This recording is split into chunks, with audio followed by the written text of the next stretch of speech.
हर एक पेपर में 6 क्वेश्चन आए हैं, 3 घंटे का पेपर आया है, ठीक है ना साहब। तो 30 मिनट्स हम मान के चल रहे हैं कि एक क्वेश्चन को हम दे सकते हैं एट एन एवरेज, ठीक है।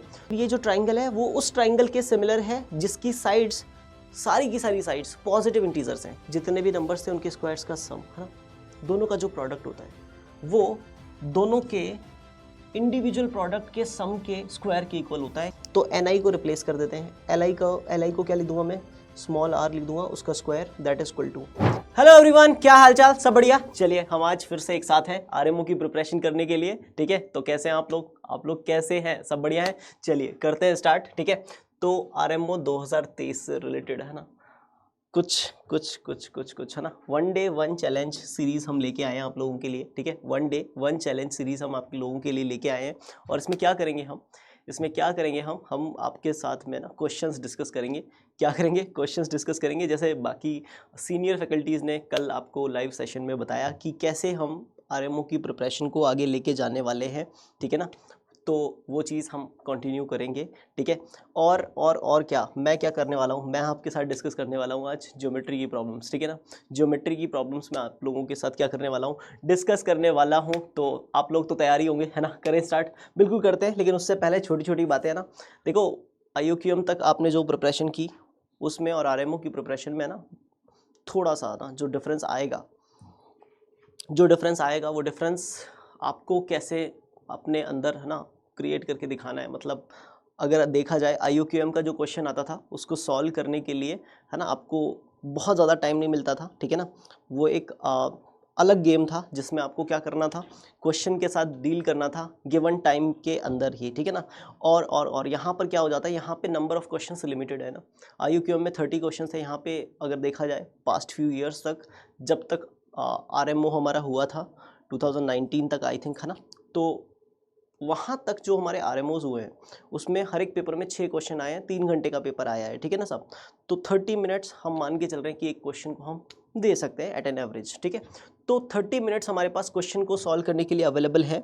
तो उसके अकॉर्डिंग अगर देखा जाए तो क्वेश्चन का लेवल और सबसे खास बात है ना, क्वेश्चन का डिस्क्रिप्टिव सॉल्यूशन, है ना, मतलब सब्जेक्टिव सॉल्यूशन क्वेश्चन का हमें, है ना, लिख करके बाकायदा इन रिटर्न देना होता है, ठीक है ना।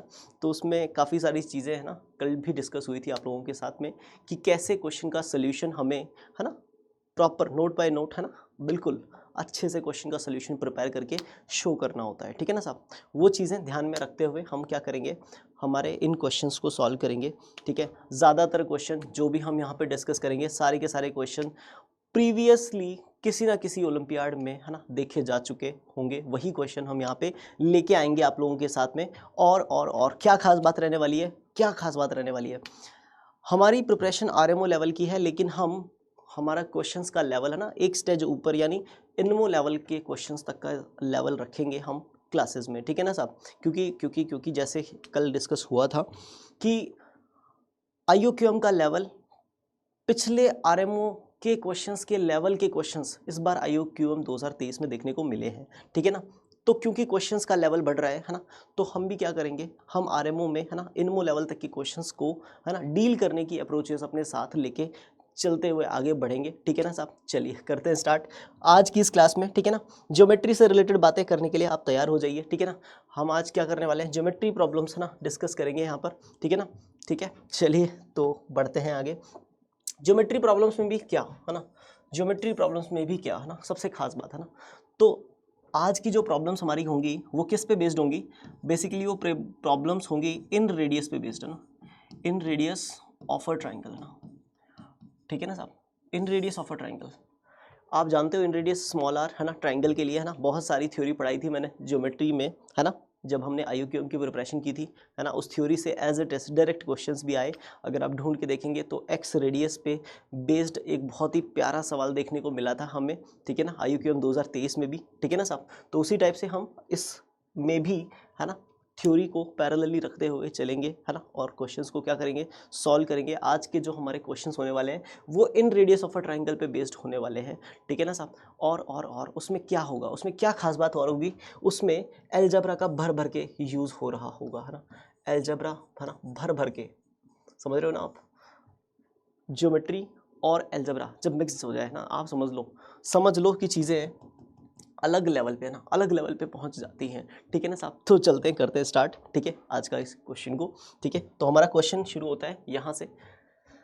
हमारा क्वेश्चन क्या कह रहा है आज, बहुत ही बढ़िया सवाल है, और ये सवाल कहाँ देखा जा चुका है, USAMO 2002 में, ठीक है ना, USA ओलंपियाड में, है ना, अगर देखा जाए तो ये क्वेश्चन आ चुका है। और क्या कहना चाहता है क्वेश्चन, उस पर डिस्कस करते हैं। क्वेश्चन कहना चाहता है, let ABC be a triangle such that cot A/2 का square plus 2 times cot B/2 का square plus 3 times cot C/2 का square that is equal to 6s/7r का होल स्क्वायर, ठीक है ना साहब। अच्छा जी, where S stands for semi perimeter and R denotes, है ना, in radius of the triangle, ठीक है, respectively. Then prove that, question क्या कह रहा है, ये प्रूफ कर दो कि triangle ABC is similar to a triangle, triangle ABC किसी ऐसे ट्राइंगल के सिमिलर है, किसी ऐसे ट्राइंगल T के सिमिलर है whose sides length are all positive integers with no common divisor। अच्छा, कहना ये चाहता है कि अगर ट्राइंगल ABC में किसी भी सिचुएशन में कॉट A/2 का square plus 2 times cot B/2 का square plus 3 times cot C/2 का स्क्वायर, ठीक है ना साहब, दैट इज इक्वल टू अगर 6s/7r का होल स्क्वायर के इक्वल हो जाता है अगर, ठीक है, तो हमें ये प्रूव करना है कि ये जो ट्राइंगल हमें गिवन है ABC, इसकी साइड्स जो हैं, इस ट्राइंगल की जो साइड्स है, या फिर ये जो ट्राइंगल है वो उस ट्राइंगल के सिमिलर है जिसकी साइड्स, सारी की सारी साइड्स पॉजिटिव इंटीजर्स हैं। क्या है सारी की सारी साइड्स? पॉजिटिव इंटीजर्स हैं। और उन पॉजिटिव इंटीजर्स साइड्स की खास बात क्या है कि उनका कोई भी कॉमन डिवाइजर नहीं है ना, मतलब कोई भी दो साइड्स का HCF निकाल के देखोगे या तीनों का HCF भी निकाल के देखोगे ना, तो उनका कॉमन फैक्टर अदर देन 1 कुछ भी नहीं आएगा, ठीक है ना साहब। अगर ऐसा कुछ है तो डिटरमाइन दोज इंटीजर्स, है ना, वो इंटीजर साइड्स भी हमें कैलकुलेट करके बतानी है, ठीक है ना साहब। क्वेश्चन आपको समझ में आ गया होगा क्या कहना चाहता है क्वेश्चन, ठीक है ना। तो चलिए करते हैं इसका स्टार्ट, सोल्यूशन स्टार्ट कर देते हैं इस क्वेश्चन का, ठीक है ना, सॉल्व करना स्टार्ट करते हैं। तो क्योंकि, है ना, आधा पेज तो क्वेश्चन में भर गया, ठीक है ना, तो क्योंकि हम इस क्वेश्चन को आगे लेके चलने वाले हैं तो पहले इसका एक रफ सा स्केच बना लें। स्केच में तो कुछ खास है नहीं, ट्राइंगल ABC में, है ना, हमें ज़्यादा कोई इन्फॉर्मेशन गिवन है नहीं। S सेमी पेरीमीटर है, स्मॉल r इन रेडियस है, उसके अलावा कुछ खास इन्फॉर्मेशन हमारे पास है नहीं। तो हम क्या करते हैं, नेक्स्ट पेज पे इसका एक डायग्राम बना लेते हैं, बड़ा प्यारा सा, है कि नहीं है ना। नेक्स्ट पेज पे इसका बड़ा प्यारा सा डायग्राम बना लेते हैं एक, ठीक है ना साहब। तो मैंने क्या किया है, एक ट्राइंगल ड्रॉ कर लिया है, ठीक है ना साहब, और उस ट्राइंगल के अंदर इन सर्कल ड्रॉ कर लिया है, ठीक है। इन सर्कल ड्रॉ करने के बाद में मैंने बोल दिया है ये ट्राइंगल ABC है, ठीक है साहब। और ये ट्राइंगल जो है बेसिकली जिन जिन पॉइंट्स पे ट्राइंगल को इन सर्कल टच कर रहा है उन पॉइंट्स को हम नाम दे देते हैं PQR, ठीक है ना साहब। इस पॉइंट को P बोल देते हैं थोड़ी देर के लिए, इसको Q और इसको R, ठीक है ना साहब। ओके, आफ्टर दैट हमें क्या गिवन है, सेमी पेरीमीटर S है और इन रेडियस स्मॉल r है, और एक एक्सप्रेशन दे रखा है ना, एक एक्सप्रेशन दे रखा है हमें कि कॉट A/2 का स्क्वायर, ठीक है ना साहब, प्लस 2 टाइम्स कॉट B/2 का स्क्वायर, ठीक है साहब, प्लस में 3 टाइम्स कॉट C/2 का स्क्वायर, ठीक है ना साहब, that is equal to 6s/7r का होल स्क्वायर। ऐसा ही कुछ हमें गिवन है ना, चेक कर लेते हैं क्या यही गिवन है, क्या यही गिवन है, बिल्कुल हाँ यही गिवन है, ठीक है। तो हमें ये चीज़ गिवन है इस पूरे डायग्राम में, ठीक है ना। और हमें क्या प्रूव करना है कि इस ट्राइंगल की जो साइड्स होंगी, या ये जो ट्राइंगल है ना, ये ट्राइंगल ऐसे किसी ट्राइंगल के सिमिलर हो सकता है जिसकी साइड्स क्या होंगी, पॉजिटिव इंटीजर्स होंगी, और उन पॉजिटिव इंटीजर्स के बीच में कोई भी कॉमन डिवाइजर नहीं होगा अदर देन 1, है ना। और अगर ऐसा कुछ है तो वो पॉजिटिव इंटीजर्स भी हमें कैलकुलेट कर रहे हैं, ठीक है साहब। तो हमने क्या सोचा कैसे इस क्वेश्चन को शुरू करें। तो सबसे पहली चीज़ जो समझ में आती है, कॉट A/2 ये कैसे इंट्रोड्यूस किया जाए, है ना, कॉट A/2 को, है ना, दुनिया में कैसे लाया जाए। तो सबसे पहले क्या किया हमने, इस सर्कल का जो सेंटर है ना, उसको मार्क कर दिया, ठीक है। लेट्स से ये सेंटर क्या है, I है ना, ठीक है ना साहब। तो सेंटर I होने के बाद में मैंने क्या किया, यानी बेसिकली इन सेंटर है, इन सेंटर को हमने ज्वाइन कर देना है, ठीक है ना साहब। तो मैंने A को I से ज्वाइन कर दिया, ठीक है ना साहब, B को भी I से ज्वाइन कर दिया, C को भी I से ज्वाइन कर दिया। और ज्वाइन करने के बाद में मैंने क्या किया कि जैसे ही मैंने ज्वाइन किया तो मुझे ये बात पता लग गई कि बेसिकली जो AI है ना, ये ट्राइंगल ABC के एंगल A का बाइसेक्टर है ना, क्योंकि है ना बेसिकली इन सेंटर कौन सा पॉइंट होता है, वही पॉइंट होता है जहां पर ट्राइंगल के तीनों इंटीरियर एंगल्स के बाइसेक्टर्स आके है ना कॉन्करेंट होते हैं, ठीक है ना, तीनों बाइसेक्टर आके एक सिंगल पॉइंट से पास होते हैं, वो इन सेंटर होता है, ठीक है ना साहब। तो आपको ये समझ में आ जाना चाहिए कि ये हिस्सा है ना एंगल ए का जो ये वाला पार्ट बचा है ना, क्योंकि जैसे ही आपने ये येलो लाइन ड्रॉ की है ना, तो इसके दो जो हिस्से होंगे दोनों बराबर होंगे, तो इस हिस्से को मैं एंगल A/2 बोल दूंगा, दूसरा वाला भी एंगल A/2 ही होगा, ठीक है। वैसे ही इस हिस्से को भी मैं क्या बोल दूंगा, एंगल B/2, ठीक है ना साहब। और इस हिस्से को मैं क्या बोल दूंगा, एंगल C/2 बोल दूंगा। इसमें कोई समस्या किसी को भी किसी भी टाइप की नहीं होनी चाहिए। इसके बाद क्या करेंगे, इसके बाद हम सोचते हैं कि cot A/2 को दुनिया में अगर लेके आना है ना, ट्रिग्नोमेट्री को अगर लेके आना है दुनिया में, है ना, तो ट्रिग्नोमेट्री को दुनिया में लेके आना है तो राइट एंगल ट्राइंगल बना लें तो ज़्यादा सही है ना, ठीक है ना साहब। तो मैंने क्या किया, राइट एंगल ट्राइंगल बनाने के लिए है ना आई पॉइंट से पी पॉइंट को ज्वाइन कर दिया, ठीक है ना साहब। और आपको पता है कि radius at the point of contact है ना, पॉइंट ऑफ कांटेक्ट वाली रेडियस है ना हमेशा टेंजेंट के ऊपर परपेंडिकुलर होती है, ठीक है ना। तो बेसिकली ये टेंजेंशियल साइड्स थी है ना, ये साइड्स ट्राइंगल की जो थी वो क्या थी, टेंजेंट थी सर्कल के लिए। तो जैसे ही आपने ज्वाइन किया तो ये परपेंडिकुलर हो गया, ठीक है ना। सिमिलरली यहाँ से भी ज्वाइन किया तो ये भी परपेंडिकुलर हो जाएगा, सिमिलरली आप यहाँ से ज्वाइन करोगे तो ये भी क्या हो जाएगा, परपेंडिकुलर हो जाएगा, ठीक है साहब। अच्छा जी, ठीक है ना। और परपेंडिकुलर हो जाने के बाद आपको पता है कि आई से लेके पी तक की जो डिस्टेंस है वो स्मॉल आ रहा है, ठीक है ना साहब। आई से आर तक की डिस्टेंस भी स्मॉल आ रहा है, आई से क्यू तक की डिस्टेंस भी स्मॉल आ रहा है, ठीक है ना साहब। तो क्या किया जाए इसके आगे क्या सर है ना, इसके आगे क्या, यहाँ तक तो पहुँच गए हम है ना, इसके आगे क्या किया जाए ना, इसके आगे थोड़ा और सोचते हैं। तो हमने क्या किया, मैंने मान लिया, क्योंकि मुझे पता है कि एक्सटीरियर पॉइंट से अगर हम किसी भी सर्कल के ऊपर टेंजेंट डालते हैं तो उनकी टेंजेंट्स की लेंथ आपस में क्या होती है, इक्वल होती है। तो मैंने बोल दिया कि अगर AP का लेंथ स्मॉल x है तो AR का लेंथ भी स्मॉल x ही होगा, ठीक है ना साहब। वैसे ही BQ का लेंथ अगर BP का लेंथ अगर स्मॉल y है तो BQ का लेंथ भी स्मॉल y ही होगा, ठीक है ना साहब। वैसे ही अगर CR का लेंथ स्मॉल z है तो CQ का लेंथ भी स्मॉल z ही होगा, ठीक है ना साहब। ये कहानी भी आपको समझ में आ गई होगी, ठीक है साहब। तो अगर इतना समझ में आता है तो कुछ बच्चे बोलेंगे कि सर है ना अब तो चीज़ें बहुत आसान हो गई है ना, अब चीज़ें क्या हो गई, थोड़ी आसान हो गई सर। अगर मुझे कोई पूछेगा सर कि cot A/2 क्या होगा, है ना साहब, सोल्यूशन यहाँ से शुरू है इस क्वेश्चन का। तो cot A/2 क्या होगा सर, cot A/2, तो सर cot A/2 के लिए मैं इस ट्राइंगल में जाऊँगा, ठीक है ना साहब। कौन से ट्राइंगल में, API ट्राइंगल में ना, API ट्राइंगल में जाऊँगा। और cot A/2 ना, cot क्या होता है, cot होता है बेस अपॉन परपेंडिकुलर, ठीक है ना साहब। tan होता है परपेंडिकुलर अपॉन बेस, ठीक है। और cot क्या होता है, बेस अपॉन परपेंडिकुलर। तो cot के लिए क्या करेंगे, बेस में परपेंडिकुलर का डिवाइड कर देंगे। तो एंगल A/2 के लिए बेस हो गया x है ना, और परपेंडिकुलर कौन हो गया r। तो बेसिकली cot A/2 क्या हो जाएगा, x अपॉन r हो जाएगा साहब, ठीक है ना साहब। ये कहानी है ना यहाँ तक क्लिक कर जानी चाहिए ना, cot A/2 हमारा आ गया x अपॉन r, ठीक है। वैसे ही अगर मैं बात करूँ नेक्स्ट पॉइंट पे, cot B/2 कितना होगा, तो cot B/2 के लिए क्या करेंगे साहब, है ना। cot B/2 के लिए हम ये वाला ट्राइंगल ऑब्जर्व करेंगे ना, कौन सा ट्राइंगल, BQI ट्राइंगल, कौन सा ट्राइंगल, BQI है ना। इस ट्राइंगल में क्या करेंगे कि बेस अपॉन परपेंडिकुलर फिर से है ना, तो y अपॉन r हो जाएगा किसका, cot B/2 का वैल्यू y अपॉन में r, ठीक है। और थर्ड थिंग cot C/2 क्या हो जाएगा सर, cot C/2 के लिए क्या करें सर, तो cot C/2 के लिए क्या करिए बेटा, है ना, CQI ट्राइंगल देख लीजिए। CQI ट्राइंगल में क्या करेंगे आप, है ना, बेस अपॉन परपेंडिकुलर करेंगे तो z अपॉन में r कर देंगे, ठीक है ना साहब। तो ये हो जाएगा C/2, z अपॉन r आ गया। ओके सर, ये कहानी तो आपकी समझ में आ गई है ना। तो हम सर cot जैसी जो चीज़ हमें क्वेश्चन में दिख रही थी है ना, उसको तो हम रिप्लेस कर देंगे। फिर उसके आगे क्या, उसके आगे क्या, तो उसके आगे बेटा ये सोचते हैं और क्या है जो हमें थोड़ा सा अलग दिख रहा है ना। तो देखो आपने XYZ में चेंज कर दिया चीज़ों को है ना, और इन रेडियस की हेल्प से। और यहाँ पे एक S दिख रहा है आपको ना, S stands for semi perimeter है ना।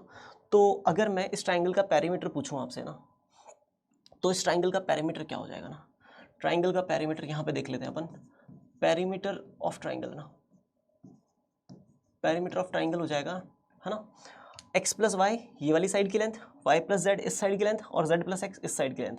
तो तीनों साइड्स की लेंथ का सम करेंगे तो आपको भी पता है कहीं ना कहीं है ना 2 times of x plus y plus z हो जाएगा, ठीक है ना साहब। Okay okay okay okay.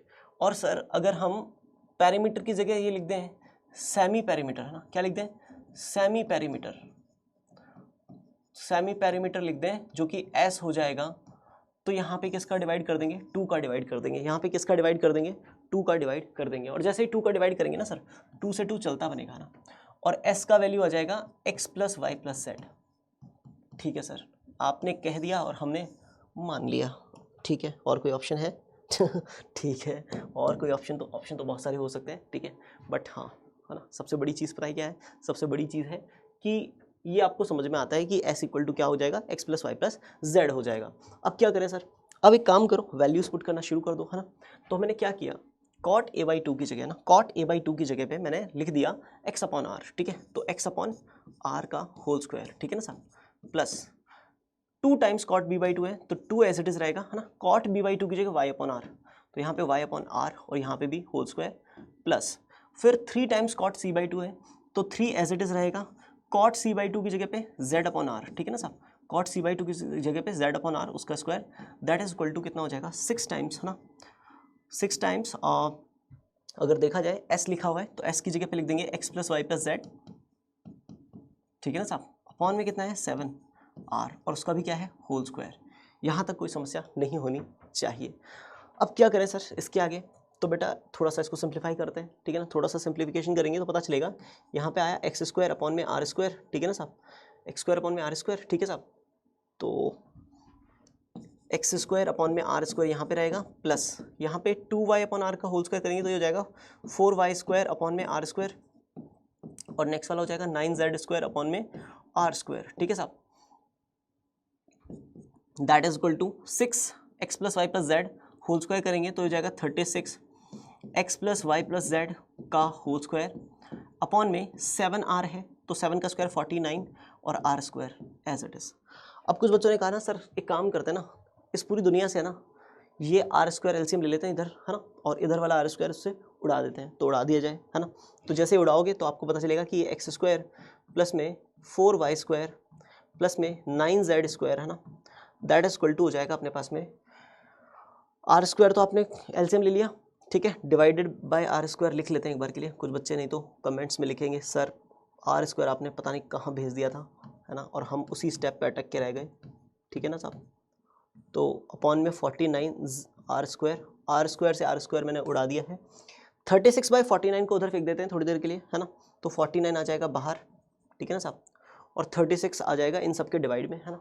तो सबसे पहले लिखा जाएगा एक्स स्क्वायर अपॉन में 36 प्लस 4y स्क्वायर अपॉन में भी 36, ठीक है ना साहब, प्लस 9z स्क्वायर उसके अपॉन में भी कितना 36, ओके, है ना, दैट इज इक्वल टू कितना हो जाएगा, दैट इज इक्वल टू हमारे पास बचेगा सामने x plus y plus z, है ना, उसका क्या हो जाएगा, होल स्क्वायर हो जाएगा।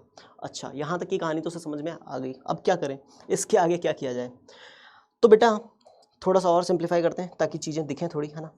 तो 49 एज इट इज़ रहेगा, एक्स स्क्वायर के अपॉन में 36 एज इट इज़, या फिर हम चाहें तो, है ना, हम चाहें तो एक काम और कर सकते हैं, ठीक है ना, इतना होने के बाद, है ना, क्योंकि मतलब इतना खर्चा हो ही गया है ना, तो क्यों ना थोड़ा सा और खर्चा कर लिया जाए।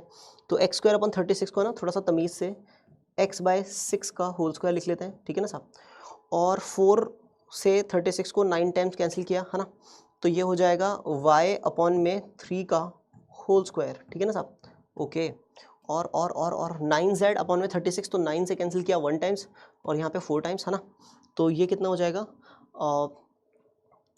z स्क्वायर अपॉन में 4 हो जाएगा, तो विच इज़ z अपॉन 2 का होल स्क्वायर, ठीक है ना साहब। अच्छा जी, दैट इज इक्वल टू कितना हो जाएगा साहब, दैट इज इक्वल टू हो जाएगा x plus y plus z का क्या हो जाएगा, होल स्क्वायर। अच्छा जी, तो अल्टीमेटली मेरे पास जो बन के आई ना इक्वेशन, आप देखेंगे तो आपकी मतलब सोचने की क्षमता है ना एक अलग लेवल पे पहुंचेगी कि हमने क्या किया है। हमने बेसिकली लेफ्ट हैंड पोर्शन में जो 49 के मल्टीप्लाई में जो पूरी क्वांटिटी रखी है ना, वो क्वांटिटी कुछ और बताना चाहती है आपको। आप ये सोचेंगे तो आपको मज़ा आ जाएगा, ठीक है ना, कि यहाँ पे डिनोमिनेटर में 6 का स्क्वायर है, यहाँ पे 3 का स्क्वायर और यहाँ पे 2 का स्क्वायर है, ठीक है ना साहब। और ये जो 49 लिखा है ना, ये 49 जो लिखा है इसको बड़ा हल्के में ना ले, है ना, ये 49 कुछ और बता रहा है आपको ना। बेसिकली ये 49 जो है ना, इस 49 को हम क्या लिख सकते हैं, ये समझना सबसे ज़्यादा इंपॉर्टेंट है। इस 49 को हम लिख सकते हैं 6 का स्क्वायर जो कि 36 होता है ना, 3 का स्क्वायर जो कि 9 होता है ना, 36 प्लस 9, ठीक है ना साहब, और प्लस में 2 का स्क्वायर 4, इन सबको ऐड करके देखेंगे ना आप, 36 + 9 45 एंड 4 49। अच्छा जी, तो बेसिकली जो डिनोमिनेटर में नंबर्स आ रहे हैं ना 6 स्क्वायर 3 स्क्वायर और 2 स्क्वायर है ना, उनका सम आगे बैठा हुआ है ना, उनका सम आगे बैठा हुआ है, वेट कर रहा है आप लोगों का ना, कि आप लोग जो आगे बना के लेके आ रहे हो ना उसका यूटिलाइजेशन वो करने के लिए तैयार है ना। तो यहाँ पे x/6 का होल स्क्वायर, y/3 का होल स्क्वायर और z/2 का होल स्क्वायर, ठीक है ना साहब। Okay, that is equal to क्या है हमारे पास में x + y + z का होल स्क्वायर है। अच्छा जी, यहाँ तक पहुँच गए सर, है ना, ये क्लेम तो हो गया ना। अब इसके आगे क्या आना सर, 3 वेरिएबल है ना, x, y और z। कितने वेरिएबल हैं? 3 वेरिएबल। कितनी इक्वेशन है? एक इक्वेशन। क्या करें क्या करें क्या करें क्या करें क्या करें? तो बेटा यहाँ तक ये प्रॉब्लम है ना ज्योमेट्री की थी ना, यहाँ तक ये प्रॉब्लम किसकी थी? ज्योमेट्री की। लेकिन इसके जस्ट आगे बढ़ेंगे तो ये प्रॉब्लम ज्योमेट्री की नहीं रहेगी, ये प्रॉब्लम हो जाएगी इनइक्वालिटीज़ की। किसकी हो जाएगी? इनइक्वालिटीज़ की। आप बोलोगे कैसे सर, है ना, तो कैसे का जवाब है कुछ ऐसे कि अगर हम बात करें कॉची-श्वार्ट्ज इनइक्वालिटी, है ना, कॉची-श्वार्ट्ज इनइक्वालिटी की बात करें अगर, ठीक है ना साहब, ठीक है ना, तो कॉची-श्वार्ट्ज इनइक्वालिटी में हमें बताया जाता है, कॉची-श्वार्ट्ज इनइक्वालिटी में हमें बताया जाता है कि अगर हम मान लें कि a1 a2 a3 से लेकर के am तक, ठीक है ना साहब, an तक एंड b1 b2 b3 से लेकर के bn तक आर रियल्स, ये सब रियल्स है ना, सब क्या है? रियल नंबर्स है ना। देन हमेशा a1 का स्क्वायर प्लस b1 a1 का स्क्वायर प्लस a2 का स्क्वायर प्लस a3 का square plus so on an का स्क्वायर, ठीक है ना साहब, मल्टीप्लाइड बाय b1 का स्क्वायर प्लस b2 का स्क्वायर प्लस b3 का square plus so on bn का स्क्वायर, ठीक है ना साहब, that is always greater than equal to, ये क्वांटिटीज होती है ना, इधर वाले सारे जितने भी रियल नंबर्स थे उन सब के स्क्वायर्स का सम इनटू उधर वाले सारे जितने भी नंबर्स थे उनके स्क्वायर्स का सम, है ना, दोनों का जो प्रोडक्ट होता है वो दोनों के इंडिविजुअल प्रोडक्ट के सम के स्क्वायर के इक्वल होता है। यानी a1 b1 plus a2 b2 plus a3 b3, ठीक है ना साहब, plus so on an bn, ठीक है ना साहब, इसके स्क्वायर के क्या होता है? हमेशा इक्वल होता है। इसके स्क्वायर के हमेशा क्या होता है? इक्वल होता है। अगर ये चीज़ आपको समझ में आती है तो इससे बढ़िया कुछ नहीं है ना, इससे बढ़िया क्या है? कुछ भी नहीं है ना। अगर आपने, है ना, वेक्टर्स पढ़ा हुआ है, अगर आपने वेक्टर्स पढ़ा हुआ है तो ये चीज़ समझने में बहुत ज़्यादा तकलीफ आपको नहीं आएगी, है ना, कि ये कोई पहला वेक्टर है ना, नहीं, वेक्टर में तो 3 ही एलिमेंट होते हैं ना सर, यहाँ तो बहुत सारे हैं ना, कोई बात नहीं, बहुत सारे हैं तो उस डायरेक्शन में मत सोचो a1 a2 a3 ही होते हैं अगर, है ना, तो a1 i cap a2 j cap a3 k cap, है ना, और b1 i cap b2 j cap, है ना, b3 k कैप, है ना। तो बेसिकली फर्स्ट वाले एलिमेंट का स्क्वायर, सेकंड वाले एलिमेंट का स्क्वायर और थर्ड वाले एलिमेंट का स्क्वायर और तीनों का सम, ये उस वेक्टर के ना मैग्नीट्यूड को शो करता है ना, मतलब उसका अंडर रूट भी लेना पड़ता है लेकिन वो मैग्नीट्यूड को शो करता है, ठीक है ना साहब। और इधर वाला भी उसके वेक्टर के मैग्नीट्यूड को शो करेगा ना, तो ये पहले वेक्टर का मैग्नीट्यूड इनटू दूसरे वेक्टर का मैग्नीट्यूड है ना, वो उन दोनों के डॉट प्रोडक्ट के मैग्नीट्यूड के, है ना, हमेशा ग्रेटर इक्वल होता है ना। ये आप थोड़ा सा दिमाग लगाएंगे ना, a vector dot b vector that is equal to mod a mod b cos theta ना, वहाँ से थोड़ा सा दिमाग लगाएंगे ना तो हल्का सा आपको आइडिया लगेगा, अच्छा ये चीज़ ऐसे आ रही है ना। तो बेसिकली ये कॉची-श्वार्ट्ज क्या है? इनइक्वालिटी है, ठीक है। अब कॉची-श्वार्ट्ज इनइक्वालिटी ये स्टेटमेंट हमें बताती है और उसमें साथ में एक और चीज़ लिखी है कि एंड इक्वालिटी होल्ड्स, इक्वालिटी कब होल्ड होगी? Equality holds for a1 upon b1 equal to a2 upon b2 equal to a3 upon b3, है ना, equal to so on an upon bn, है ना। कॉची-श्वार्ट्ज इनइक्वालिटी कहता है कि ये क्वांटिटी इससे हमेशा ग्रेटर इक्वल होती है। और इक्वालिटी कब होल्ड होगी? इक्वालिटी होल्ड होगी जब A1 और B1 जिस रेशो में है उसी रेशो में A2 B2 रहे, उसी रेशो में A3 B3 रहे एंड सो ऑन, ठीक है ना साहब। मतलब आप ये समझो कि ये सारी चीज़ें आपस में प्रोपोर्शनल रहें। क्या रहें? प्रोपोर्शनल रहें। प्रोपोर्शनल रहने का मतलब क्या है? A1 और B1 जिस रेशो में है उसी रेशो में A2 B2 रहे, उसी में A3 B3 रहे एंड सो ऑन, ठीक है ना साहब। चीज़ें प्रोपोर्शनल रहेंगी तो इक्वालिटी भी होल्ड करेगी, ठीक है साहब। अच्छा सर समझ में आ गया। अब सर इसका हमारे पास क्या यूज़ है? इसका हमारे इसमें क्या यूज़ है सर? तो बेटा सुन ध्यान से, हमारे पास क्या लिखा हुआ है? हमारे पास में प्रीवियस स्टेटमेंट जो आया वो प्रीवियस स्टेटमेंट लिखा हुआ है ये वाला, है ना।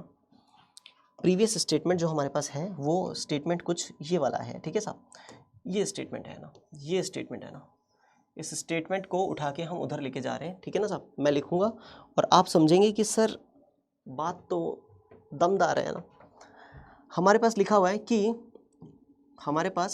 है कि 36 स्क्वायर, सॉरी 36 नहीं है 6 है ना, ठीक है सॉरी 6 स्क्वायर प्लस में 3 स्क्वायर प्लस में 2 स्क्वायर, ठीक है ना साहब, इतना ही है। और उसके मल्टीप्लाई में है एक्स स्क्वायर अपॉन में 6 स्क्वायर प्लस में वाई स्क्वायर अपॉन में 3 स्क्वायर प्लस में जेड स्क्वायर अपॉन में 2 स्क्वायर, ठीक है ना साहब, ऐसा ही लिखा हुआ है। और वो किसके इक्वल आ रहे हैं? X plus y plus z के होल स्क्वायर के इक्वल आ रहा है, ठीक है ना साहब। मैच कर लेते हैं, ये लिखा हुआ है क्या? अच्छा 6 का स्क्वायर जो है ना, वो ये जो स्क्वायर है वो दोनों पे डिस्ट्रीब्यूट कर दिया मैंने, एक्स पे भी और 6 पे भी। यहाँ पे भी स्क्वायर दोनों पे डिस्ट्रीब्यूट, यहाँ पे भी स्क्वायर दोनों पे डिस्ट्रीब्यूट। तो ये पूरा स्टेटमेंट मैंने यहाँ आगे लिखा और आपको दिखाने की कोशिश की कि A1 square is basically 6 square, A2 square is basically 3 square, A3 square is basically 2 square, ठीक है ना। और B1 स्क्वायर मतलब B1 स्क्वायर क्या है? x/6 का square, B2 square is y/3 का स्क्वायर और B3 स्क्वायर इज z/2 का स्क्वायर, ठीक है। और ये जो चीज़ है ना उसका रिजल्ट हमारे पास ये आ रहा है, ठीक है ना साहब, ये आ रहा है।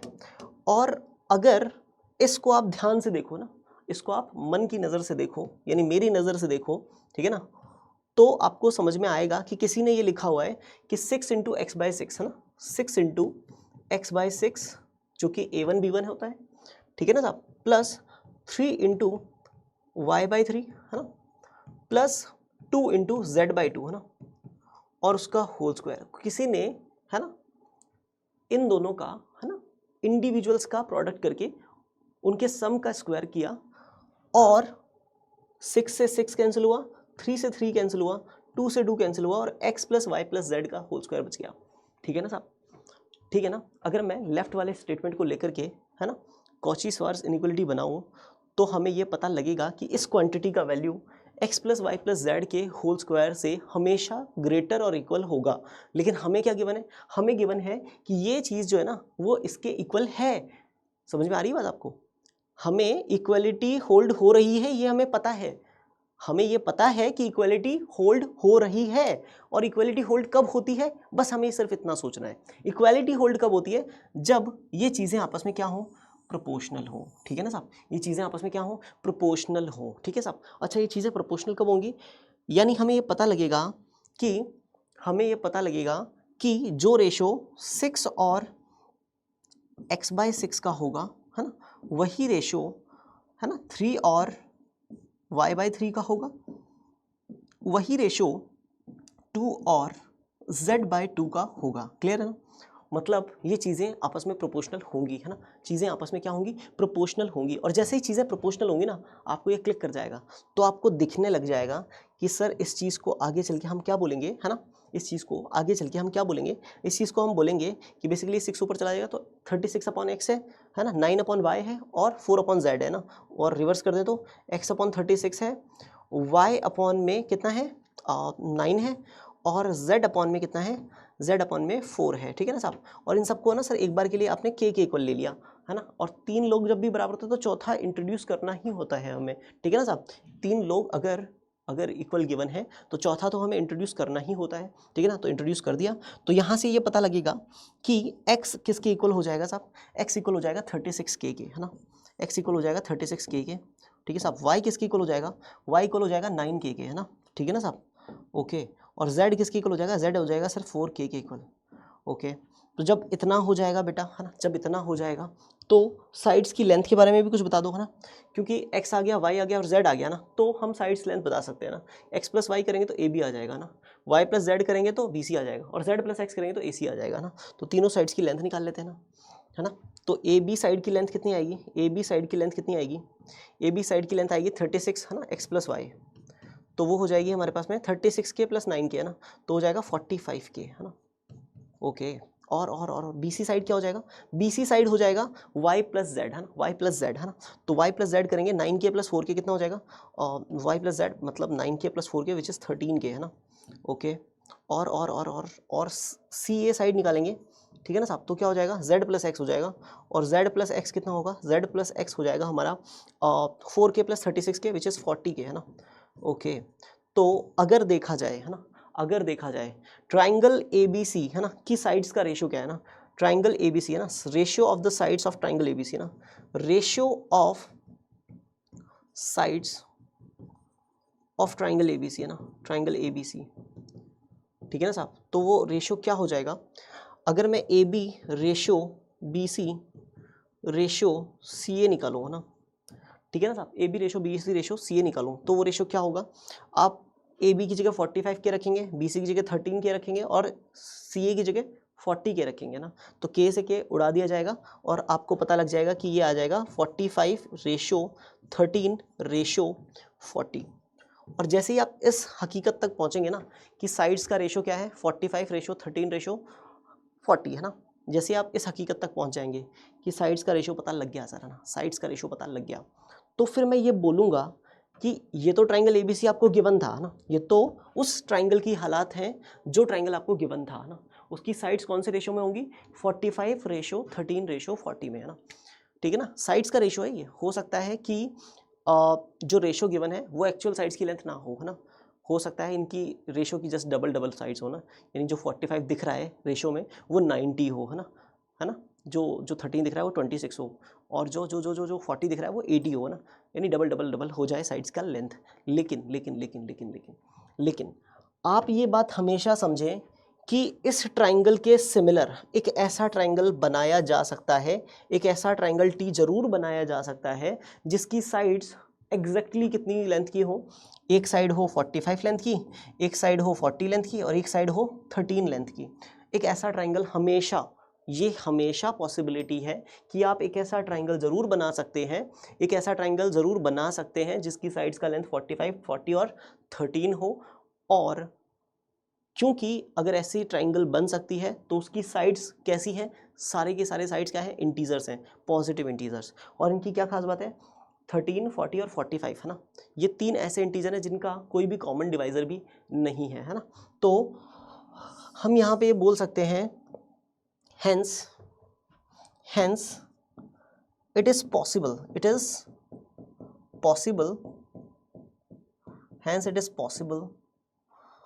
to draw a triangle T whose sides are of length है ना, of length 45, 13 and 40, ठीक है ना साहब, जिसकी साइड्स की लेंथ कितनी हो 45 हो, 13 और 40 हो, which is similar to triangle ABC,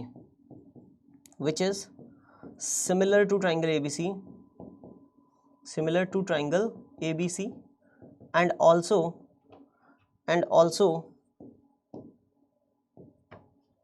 there is no common divisor, no common divisor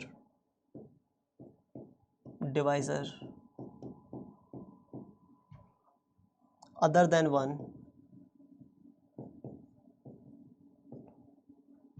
is there which can divide these sides,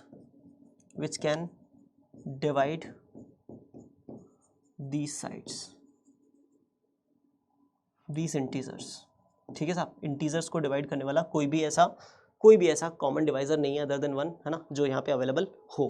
तो जो क्वेश्चन की डिमांड थी ना हमारे पास में, क्वेश्चन की डिमांड क्या थी, क्वेश्चन की डिमांड देखी जाए तो क्वेश्चन की डिमांड यही थी कि हमें प्रूव करना था कि ABC सिमिलर होगा किसी ऐसे ट्राइंगल T के जिसकी साइड लेंथ क्या हो, पॉजिटिव इंटीजर्स हो ना, और उनका कोई भी कॉमन डिवाइजर ना हो है ना, तो तो कोई भी कॉमन डिवाइज़र नहीं है 30, 40 और 45 का ना, 13, 40 और 45 का कोई भी कॉमन डिवाइज़र नहीं है, ठीक है ना साहब, तीनों साइड्स है ना का कोई भी कॉमन डिवाइज़र, तीनों इंटीजर्स का कोई भी कॉमन डिवाइज़र नहीं है, और ट्राइंगल ABC ट्राइंगल टी के क्या है, सिमिलर भी है, ठीक है साहब। ये कहानी आपको समझ में आ गई होगी। तो ये पूरा इस क्वेश्चन का है ना हमने जो सोल्यूशन था पूरा क्लेम कर दिया है, ठीक है साहब। आपको समझ में आ गया होगा अच्छे से, है ना, जो हमने क्लेम लिया है ना, जो इनइक्वलिटीज़ को कॉची-श्वार्ट्ज इनइक्वलिटी का इसमें यूज़ आया है ना, वहाँ से है ना, इस कॉची-श्वार्ट्ज इनइक्वलिटी से पहले पहले ये क्वेश्चन जो था वो ज्योमेट्री का था, है ना, और जैसे ही ये इनइक्वलिटी वाला पोर्शन यूज़ आया इसमें, यूज़ आते ही ये क्वेश्चन किस में चेंज हो गया, है ना, किस में चेंज हो गया, इनइक्वलिटीज़ में चेंज हो गया, ठीक है साहब। चलिए आगे बढ़ते हैं ना, बड़ा ही मज़ेदार क्वेश्चन था। अब इसके आगे बढ़ते हैं नेक्स्ट क्वेश्चन पे, ठीक है ना साहब। नेक्स्ट क्वेश्चन क्या कहता है, तो हमारे पास है नेक्स्ट क्वेश्चन, ठीक है, एक और है ना बहुत ही अमेजिंग सवाल, है ना, बहुत ही अमेजिंग सवाल है साहब, ठीक है। क्वेश्चन है इनमो 2005 से, ठीक है, इनमो 2005 है ना, INMO 2005 में ये क्वेश्चन देखा जा चुका है, ठीक है। और क्वेश्चन क्या कहना चाहता है उससे भी बात कर लेते हैं। क्वेश्चन कहना चाहता है let M be the mid point of side BC, ठीक है। M क्या है, मिड पॉइंट है साहब, है ना, मिड पॉइंट है किसका, साइड BC का, और ऑफ अ ट्राइंगल ABC। आगे कहता है let the median AM intersect the incircle of triangle ABC at K and L, है ना। जो ट्राइंगल ABC की जो मीडियन है AM वो इंटरसेक्ट करती है incircle of triangle ABC को, है ना, K और L पॉइंट पे, K being nearer to A than L, है ना, K जो है वो A के पास वाला पॉइंट है, ठीक है।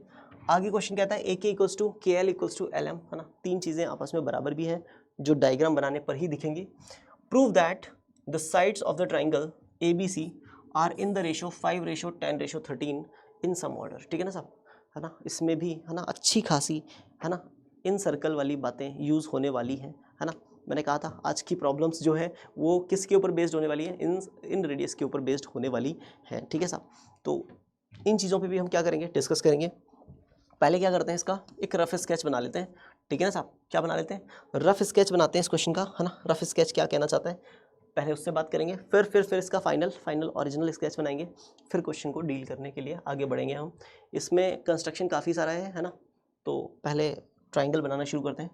तो ये कह रहा है M be the mid point of the side BC of a triangle ABC, ठीक है ना, और AM intersect the incircle of triangle ABC at K and L। जैसे मैंने रैंडम एक ट्राइंगल बनाया, लेट्स से, है ना, ठीक है ना, एक रैंडम ट्राइंगल बनाया और उसका इन सर्कल भी ड्रॉ कर लिया, ठीक है ना साहब। और उस सिचुएशन में अगर मैं A B C in points को मार्क करूं, ठीक है ना साहब, और BC का मिड पॉइंट जो है वो M है ना, तो BC का मिड पॉइंट M है, तो मैं M को यहाँ पे ले लेता हूँ ना, थोड़ा सा आगे, है ना, अच्छा नहीं लगेगा ना, इन सर्कल पे लेना अच्छा नहीं लगेगा। तो अगर क्वेश्चन के हिसाब से देखा जाए तो क्वेश्चन ने कहा कि A और M को अगर हम मीट कराएं, यानी मीडियन AM अगर हम ड्रॉ करें, तो इन सर्कल को कहाँ इंटरसेक्ट करेगा, K और L पे। तो मैंने क्या किया, AM को ज्वाइन कराया, तो उसने इंटरसेक्ट किया इन सर्कल को दो पॉइंट पे ना, कितने पॉइंट पे, दो पॉइंट पे इंटरसेक्ट किया, ठीक है। K और A और M को ज्वाइन किया तो दो पॉइंट पे इंटरसेक्ट किया। ये पॉइंट हो जाएगा K, है ना, और ये पॉइंट हो जाएगा क्या, L, है ना, ओके। और AK equal to KL equal to LM, जितना AK है उतना ही KL है उतना ही LM है। अच्छा, ये तीनों डिस्टेंसेस क्या आनी चाहिए, बराबर आनी चाहिए। तीनों डिस्टेंसेस बराबर कब आएंगी साहब, कब आएंगी साहब, क्या लगता है ना, ये L और M के बीच में डिस्टेंस थोड़ा ज़्यादा होना चाहिए। और वो डिस्टेंस कब ज़्यादा होगा, जब M पॉइंट थोड़ा और उधर होगा ना, M पॉइंट थोड़ा C की तरफ और होगा ना। लेकिन अगर M मिड पॉइंट है BC का, है ना, तो डेफिनेटली है ना, जितना BM होगा उतना ही CM होगा। तो M पॉइंट को जैसे जैसे आप उधर सरकाओगे तो C पॉइंट और उधर तेज़ी से सरकेगा, है ना। तो बेसिकली BC साइड जो हो जाएगी ना, वो थोड़ी और लेंथी साइड हो जाएगी, और इन सर्कल इधर ही रहेगा। हम कोशिश करेंगे ना, इन सर्कल इधर ही रहे, ये हम क्या करेंगे, कोशिश करेंगे। और इसके लिए करना क्या होगा कि BC साइड की लेंथ बढ़ानी पड़ेगी, AB साइड की लेंथ थोड़ी कम करनी पड़ेगी, है ना, ठीक है ना, ताकि इन सर्कल इधर ही रहे और, है ना, C और M पॉइंट उधर शिफ्ट हो जाए थोड़ा सा, ठीक है साहब। अच्छा जी। तो वो डायग्राम हम बना लेंगे। आगे क्वेश्चन कहता है कि हमें प्रूव करना है कि ट्राइंगल ABC की साइड्स जो है ना, वो 5:10:13 में के रेशो में होंगी, किसी ऑर्डर में ना, किसी ऑर्डर में, ठीक है। चलिए तो बात कर लेते हैं सबसे पहले इसका, है ना, अच्छा सा स्केच बनाते हैं, ठीक है साहब। अच्छा सा क्या बनाते हैं, स्केच बना लेते हैं, ठीक है साहब। तो सबसे पहली चीज़ जो सोची गई कि हम एक साइड तो हम ऐसे ड्रॉ कर लेते हैं, ठीक है ना साहब। डायग्राम थोड़ा अच्छा सा चाहिएगा हमें, है ना। ओके, और एक साइड कुछ ऐसे, ठीक है ना साहब, और इस साइड को थोड़ा छोटा करें। मैंने कहा था कि ये साइड थोड़ी छोटी रहेगी, तो जितनी छोटी रहेगी उतना ही, है ना, उतना ही हमारे लिए ठीक रहेगा, क्योंकि इन सर्कल को भी इधर रखना है, ठीक है ना साहब। तो मैंने ऐसा कुछ, है ना, ऐसा कुछ डायग्राम बना लिया है ना, ऐसा कुछ डायग्राम मैंने बना लिया है। ओके, ठीक है, ओके। तो ये मैंने क्या कर लिया, ड्रॉ कर लिया, है ना। ओके जी, ये ट्राइंगल एबीसी हमने सोच लिया कि ऐसा हमारा ट्राइंगल एबीसी होना चाहिए। ओके, और उसके बाद क्या किया, उसके बाद क्या किया, इसका इनसर्कल ड्रॉ किया। अब इनसर्कल ड्रॉ करने के लिए एक सर्कल लेके आते हैं और जो इसके अंदर शिफ्ट हो जाए बहुत ही बढ़िया तरीके से, है ना। ओके, ये शिफ्ट हो जाएगा क्या इसके अंदर, पूछ लेते हैं इससे। एक गजब, बहुत ही बढ़िया ना, मज़ा आ गया तो, ना, समझ रहे हो, पहले ही बार में निपट गया, ठीक है ना साहब।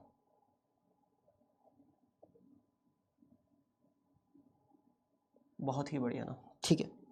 तो ये हमने इनसर्कल इसका ड्रॉ कर लिया है, ठीक है।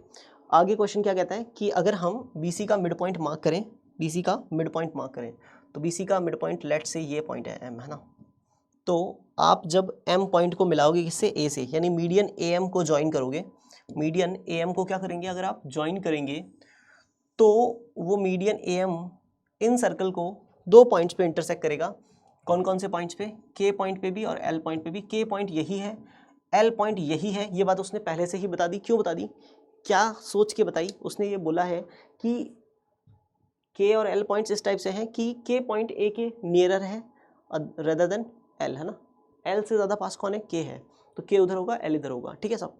अच्छा जी, ओके। और उसने ये भी बोला है कि जितना AK है उतना ही KL है, उतना ही LM है, ठीक है ना साहब। ये चीज़ भी, है ना, ध्यान में रखने वाली है। यहाँ लिख लेता हूँ मैं, AK equals to KL equals to LM, है ना, ये चीज़ भी पता रहनी चाहिए। अच्छा जी, उसके अलावा उसने क्या बोला, उसके अलावा उसने कुछ भी नहीं बोला। उसके अलावा उसने सिर्फ इतना बोला कि हमें ये प्रूव करना है कि साइड्स ऑफ द ट्राइंगल कौन से रेशो में होंगी, 5:10:13 इस रेशो में होंगी, है ना, किसी भी ऑर्डर में हो सकती है ना, ठीक है साहब। तो इस पे बात कर ली जाए, बढ़ते हैं इस क्वेश्चन की तरफ। सबसे पहले क्योंकि इन सर्कल ड्रॉ कर दिया है ना, तो थोड़ा सा इन रेडियस को ड्रॉ करके, है ना, थोड़ी बहुत जो मजदूरी हम कर सकते हैं वो मजदूरी कर ली जाए। उसके साथ साथ कुछ और पॉइंट्स भी हम ऐड कर लेते हैं। तो सबसे पहले मैंने मार्क किया इसमें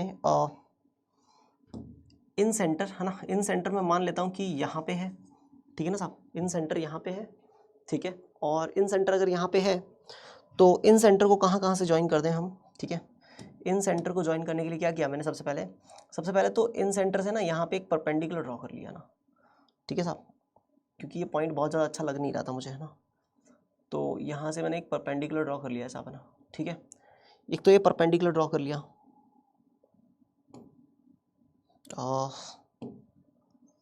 ये वाला परपेंडिकुलर, ठीक है साहब।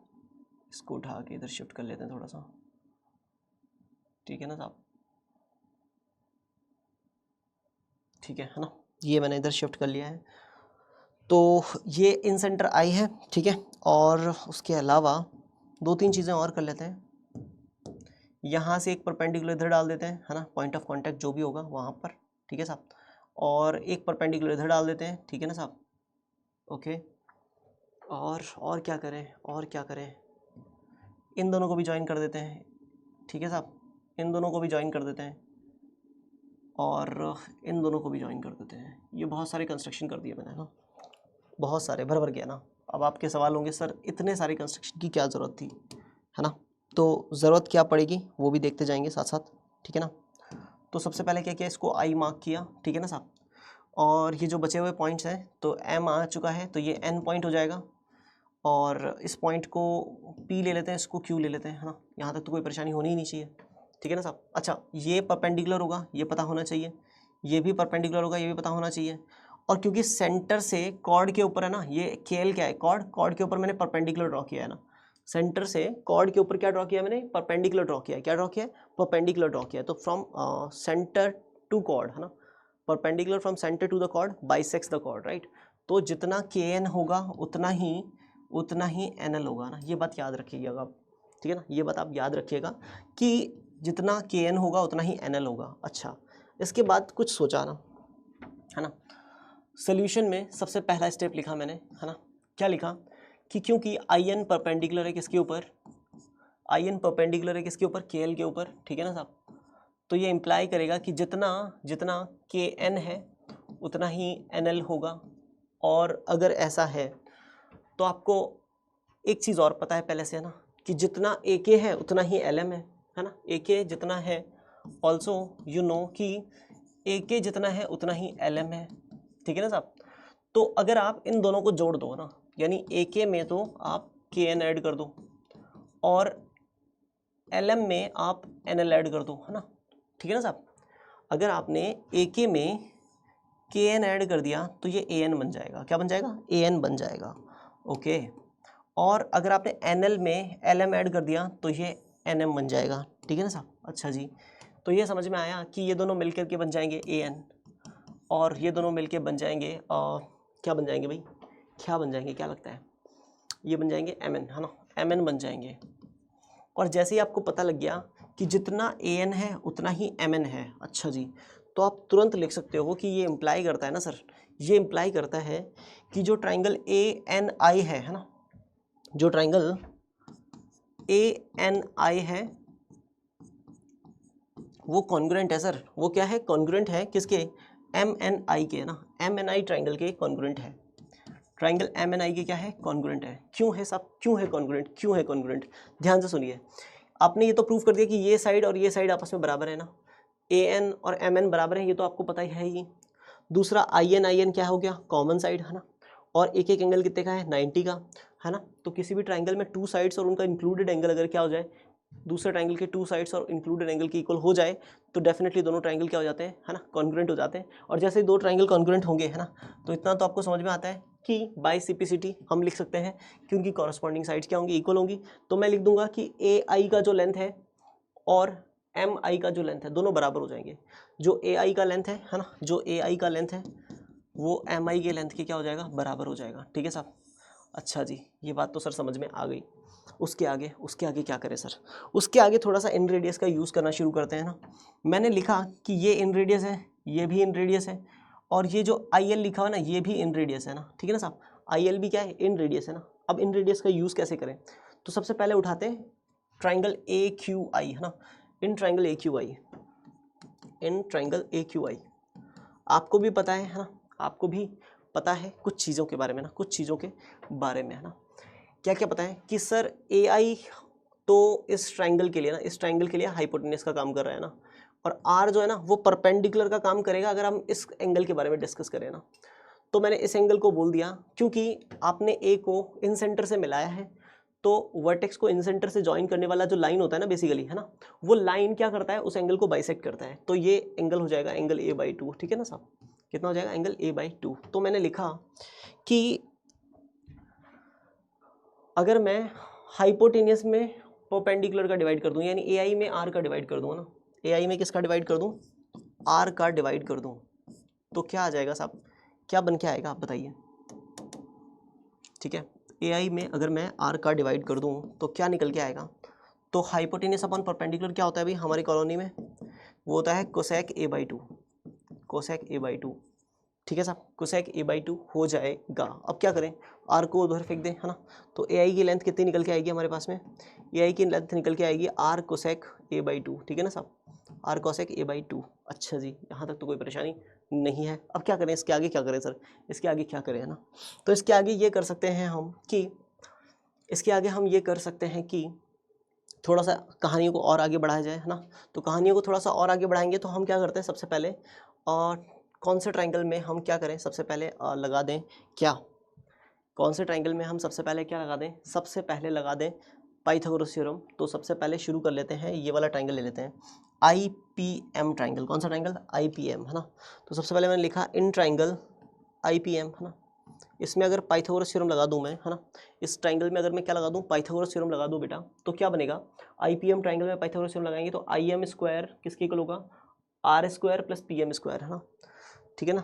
IM² किसके इक्वल होगा, है ना, IP² प्लस में PM², ओके जी, है ना, ये बात तो क्लियर है ना, कि I M square I P square plus P M square की इक्वल होगा। अब आई पी की जगह स्मॉल आर लिखूंगा और आई एम किसके इक्वल था, आई एम इक्वल था ए आई के, है ना, याद होना चाहिए, है ना, आई एम किसके इक्वल था, ए आई के इक्वल था, है ना। तो यहाँ पे आगे चल के मैं ए आई स्क्वायर लिख दूंगा, ठीक है ना साहब, और आई पी की जगह आर स्क्वायर लिख दूंगा, और पी एम बचा, है ना साहब। पी एम को क्या लिखा जा सकता है, पीएम के बारे में कुछ स्पेसिफिक इन्फॉर्मेशन नहीं है हमारे पास, तो हम क्या करेंगे, पीएम की जगह लिख देंगे बीएम माइनस बीपी, है ना, क्या लिख देंगे, बीएम माइनस बीपी, है ना। बीएम में से अगर बीपी वाला हिस्सा माइनस कर दें तो पीएम बच जाता है, तो हम यहाँ लिखेंगे बीएम माइनस बीपी, है ना, ठीक है ना साहब, ओके, बीएम माइनस बीपी, है ना, बीएम माइनस बीपी, उसका स्क्वायर कर देंगे, ठीक है साहब। अच्छा जी, अब इसके आगे क्या करें सर, इसके आगे क्या किया जाए, तो इसके आगे हम थोड़ा सा जो भी कर रहे हैं वो यहाँ पे लिखेंगे, ठीक है ना साहब। अच्छा जी, ए आई की जगह क्या लिखा जाए सर, ए आई की जगह क्या लिखा जाए, ए आई किसके इक्वल है सर, तो ए आई की वैल्यू यहाँ पे हमने कैलकुलेट की थी, है ना, let me use different colour, है ना, ए आई की वैल्यू हमने यहाँ पे रखी थी, है ना, ये वैल्यू यूज़ करने का समय आ गया है, नहीं इसके नीचे वाली वैल्यू, है ना, ए आई की वैल्यू कितनी थी, R cosec alpha by cosec A by two, है ना, R cosec A by two, यही यहाँ पे ए आई की जगह पे हम पुट कर देते हैं, तो ये हो जाएगा R cosec A by two, है ना, उसका स्क्वायर, है ना, that is equal to R square plus में, है ना, बी एम कितना होगा और बी पी क्या होगा, है ना, इस पर भी बात कर लेते हैं, ठीक है। तो क्या करेंगे, अगर ये वर्टेक्स ए है तो उसके सामने वाली साइड की लेंथ कितनी हो जाएगी, स्मॉल ए, ठीक है ना साहब, ये साइड लेंथ कितनी हो जाएगी, स्मॉल ए हो जाएगी, और ये स्मॉल ए हो जाएगी, तो आपको ये भी पता है कि एम मिड पॉइंट है बी सी का, है ना, तो ये डिस्टेंस कितनी हो जाएगी साहब, ये डिस्टेंस ए बाई टू हो जाएगी, ठीक है ना साहब, ये डिस्टेंस कितनी हो जाएगी, ए बाई टू हो जाएगी। अच्छा, तो बी एम की जगह तो ए बाई टू लिख सकते हैं। अब बी पी क्या होगा, बी पी क्या होगा, तो बी पी क्या होगा इस पर बात कर लेते हैं, ठीक है ना साहब। हम ये कर सकते हैं, एक चीज़ हम इस्टेब्लिश कर लेते हैं, है ना, हर बार के लिए ही, हमेशा के लिए ही, कि जो हमने लास्ट क्वेश्चन में सीखा था कि ट्राइंगल ए बी सी में, ठीक है ना साहब, अगर इन सर्कल टच करके जा रहा है तीनों साइड्स को, है ना, तो जो पॉइंट ऑफ कांटेक्ट है, लेट्स से ये पॉइंट P है, ये पॉइंट Q है और ये पॉइंट R है ना, तो इस ट्राइंगल का जो सेमी पेरीमीटर है, अगर वो सेमी पेरीमीटर स्मॉल s है ना, स्मॉल s अगर सेमी पेरीमीटर है और अपोजिट वाली साइड की लेंथ क्या है, स्मॉल a, स्मॉल b, है ना, और स्मॉल c है ना, ठीक है ना साहब। तो आप क्या बोल सकते हो कि वर्टेक्स B के पास वाले जो दोनों टेंजेंशियल, हाँ, दोनों टेंजेंट है, उनकी लेंथ क्या होगी, उनकी लेंथ क्या होगी, है ना, उनकी लेंथ क्या होगी, है ना, तो आप लिख सकते हो कि इसकी लेंथ s माइनस बी होगी, क्या होगी, s माइनस बी होगी। कैसे होगी, s माइनस बी कैसे होगी, सोचते हैं ना, सोचते हैं, इसे विचार करते हैं। ये अगर s माइनस बी है तो ये भी क्या होगा, s माइनस बी ही होगा। याद रखने का तरीका है, वर्टेक्स के B के पास वाले का s minus B, s minus B, vertex A के पास वाला s minus A, s minus A, है ना, ओके ओके, और वर्टेक्स C के पास वाला s minus C, s minus C, okay. अब हम चेक कर लें, है ना, अब चेक कर लेते हैं, है ना, सबको ऐड कर लेते हैं, सबको ऐड करेंगे ना तो आपको पता लगेगा कि 2 टाइम्स s माइनस ए है, 2 टाइम्स s माइनस बी है, 2 टाइम्स s माइनस सी है, तो वही पैरामीटर निकल के आ जाएगा ना। टोटल s कितनी बार आएगा, 6 बार, 6 टाइम्स तो s आएगा, और माइनस में 2 बार a आएगा, 2 बार b आएगा और 2 बार c आएगा, तो 2a plus 2b plus 2c हो जाएगा। अच्छा जी, और क्या करें, 6s है ना, 6s का मतलब होगा 3 बार पैरामीटर ना, 3 बार पैरामीटर, उसमें से, है ना, 2 बार पैरामीटर माइनस करोगे तो 1 बार पैरामीटर बच जाएगा, जो हमने कैलकुलेट किया है। समझने वाली बात इतनी सी है कि वर्टेक्स ए के पास वाले जो दोनों टेंजेंट बनते हैं ना इन सर्कल के लिए, उन दोनों का लेंथ s माइनस ए होता है। वर्टेक्स बी के पास वालों का s माइनस बी, और वर्टेक्स सी के पास वालों का s माइनस सी, ठीक है। तो क्या करने वाले हैं, इन चीज़ों को हम यूज़ करने वाले हैं इधर, है ना। अब मैं डायरेक्ट चीज़ें इंप्लीमेंट करूँगा, तो आपको ये नहीं होना चाहिए कि सर ये कैसे आया, ठीक है साहब। तो सबसे पहली बात जो मैंने लिखी कि BP कितना हो जाएगा, B के पास में, है ना, ये जो टेंजेंट है B वर्टेक्स के पास में, तो ये हो जाएगा s माइनस बी, ठीक है साहब, ओके, ठीक है सर। और A के पास में A के पास में जो ये टेंजेंट वाला पार्ट बन रहा है, इसकी लेंथ क्या होगी, तो इसकी लेंथ हो जाएगी s माइनस ए, ठीक है। ये याद रखा जाए ना। यहाँ पे s क्या है, a plus B plus C by two है ना, s क्या है, a plus B plus C by two, ठीक है जी। तो हमने क्या किया, bm की जगह पे मैंने लिखा a बाई टू, ठीक है ना साहब, और माइनस bp की जगह पे क्या लिखूंगा, bp की जगह पे लिखूंगा s माइनस बी, है ना, s माइनस बी, और ऊपर होल स्क्वायर, ठीक है साहब। अब क्या करें सर, ये हो गया साहब, होल स्क्वायर करोगे तो ये हो जाएगा are square cosec square A by two plus का आर स्क्वायर है माइनस का r square that is equal to, है ना, यहाँ पे हम क्या करेंगे, ए बाई टू को एज इट इज रखेंगे माइनस, है ना, एस की वैल्यू डाल देंगे a plus B plus C by two, ठीक है साहब, और माइनस में बी है ना। फिर क्या करते हैं ना, फिर एक काम और कर लेते हैं साथ में, इतना कर ही रहे हैं ना, है ना, इतना खर्चा हो ही रहा है बाबूजी, तो क्या करते हैं, ब्रैकेट भी ओपन कर देते हैं, तो एस की जगह पे आ जाएगा a plus B plus C by two, ठीक है ना साहब, ठीक है ना साहब, और माइनस में माइनस माइनस प्लस का भी हो जाएगा, ठीक है साहब, ऊपर होल स्क्वायर है। अब आर स्क्वायर दोनों में से अगर कॉमन ले लूँ तो बन जाएगा cosec square A by two minus one, है ना, cosec square A by two minus one क्या होता है, cot square A by two, है ना, तो यहाँ पे हो जाएगा are square cot square A by two, है ना, ओके जी, दैट इज इक्वल टू, है ना, आप ध्यान से देखेंगे कि ये प्लस का ए बाई टू है और ये माइनस का ए बाई टू कट जाएगा, ठीक है ना साहब, या फिर आपको इतना भी नहीं समझ में आ रहा है अगर, तो सबसे बेस्ट है कि हम क्या ले लें, एलसीएम ले लें, है ना, एलसीएम ले लेंगे अगर, तो यहाँ पे 2 एलसीएम आएगा, तो ए माइनस बी माइनस सी और 2 1 2, तो ये प्लस का 2 भी, है ना, यहाँ पे हम पहुँच जाएंगे, ऊपर स्क्वायर है एज इट इज़ पड़ा रहने दो, उसके आगे क्योंकि इधर भी कंप्लीट स्क्वायर है उधर भी कंप्लीट स्क्वायर है, स्क्वायर रूट ले लेते हैं, है ना, या फिर रुक जाते हैं एक बार के लिए, क्या पता आगे, है ना, ज़िंदगी किस मोड पे लेके जाए, है ना, तो R square cot square A by two that is equal to, है ना, ए से ए कैंसिल होता चला बना, है ना, और प्लस 2b में से माइनस किया b तो क्या बचा b माइनस सी, है ना, और अपॉन में 2 का क्या हो जाएगा होल स्क्वायर, अच्छा जी, okay okay okay okay okay okay okay,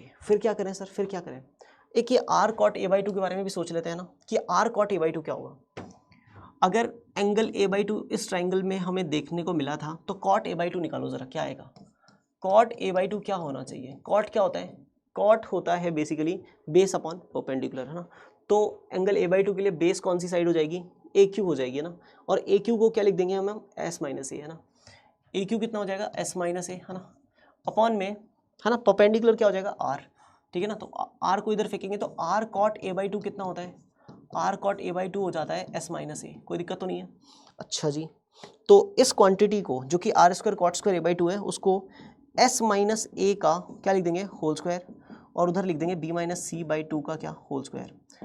अब आपको अगर स्क्वायर रूट लेना है ना बेटा, अगर आपको क्या लेना है स्क्वायर रूट लेना है, तो आपको पहले इस कंक्लूजन पे जाना पड़ेगा कि कौन सी साइड बड़ी है, बी साइड बड़ी है या सी साइड बड़ी है ना, ये आपको एक चीज़ मान के चलनी पड़ेगी, है ना, तो डायग्राम के हिसाब से देखें तो, है ना, बी के अपोजिट वाली साइड बहुत लेंदी ली है आपने ना, तो आप यही मान के चलो कि बी इज़ ग्रेटर देन सी, है ना, लेट कर ले रहे हैं हम कि बी ग्रेटर है सी से, है ना, और उसके अलावा कोई सिचुएशन है ही नहीं, हम ये मान के चल रहे हैं कि बी ही बड़ा है और सी छोटा ही है ना, ठीक है साहब, अगर हम ये मान के चल रहे हैं तो दोनों साइड्स का स्क्वायर रूट हटाओगे आप, एस की जगह पे वैल्यू डाल देंगे a plus B plus C by two, है ना, माइनस में a that is equal to, है ना, b minus C by two, ठीक है साहब, अच्छा जी, इस चीज़ को फर्दर इधर सॉल्व कर लेते हैं, है ना, तो एलसीएम ले लिया इधर 2, ठीक है ना साहब, तो ये हो जाएगा a plus B plus C minus में 2a हो जाएगा दैट इज इक्वल टू, इधर बचा हुआ है बी माइनस सी अपॉन में 2, 2 से 2 उड़ा दिया मैंने, ठीक है ना साहब, तो फिर जो भी बचा उसमें से अब, है ना,